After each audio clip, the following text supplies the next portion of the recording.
Natangi passage bibliquement élobi. Au commencement, Dieu créa les cieux et la terre. La terre était informe et vide. Et il y a l'Esprit de Dieu qui mouvait au-dessus des eaux. Sur question à Mituni, la terre était informe et vide. Si vous voyez, informe et vide, il y a créé un monde. Et puis, il y a l'Esprit de Dieu qui mouvait au-dessus des eaux. Maïwana, nana tchakiango, parce que logo est informe et vide. Bakute son maï na kati, moli mwanzambe, zotambola likola maï. Ozomona babiloko bozotanga, bazoko misabino ridicule, bazoko misabino babolole, mais. De retour sur ces plateaux, vous avez, très chers téléspectateurs, vous avez bien regardé la vidéo.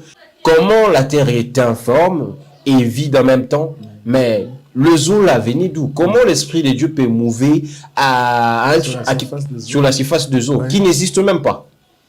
Ok, merci pour la question. Okay. En fait, la réponse se trouve dans les mêmes versets que nous lisons, mais que les gens ne voient pas.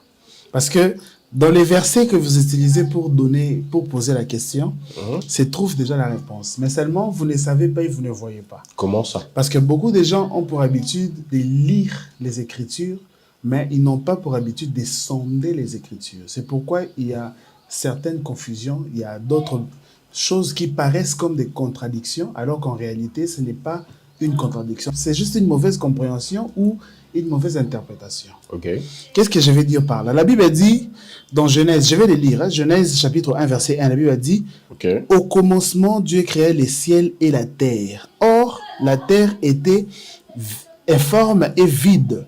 Les ténèbres couvraient la surface de l'abîme et l'Esprit de l'Éternel s'est mouvé sur la surface des eaux. D'où venaient ces eaux-là?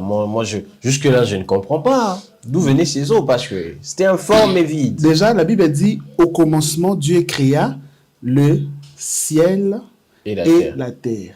Okay. Le problème vient maintenant du fait que nous pensons que la terre que Dieu a créée avait cette forme que nous voyons aujourd'hui. Et c'est pourquoi, lorsqu'on parle des eaux, sur l'esprit qui s'est mouvé sur la surface des eaux, nous pensons que l'eau est apparue donc miraculeusement. Alors qu'en réalité, lorsque Dieu a créé la terre était remplie des eaux. Si vous lisez dans Genèse, toujours dans Genèse chapitre 1er, verset 9. Dans Genèse chapitre 1er, verset 9, la Bible dit, puis Dieu dit que les eaux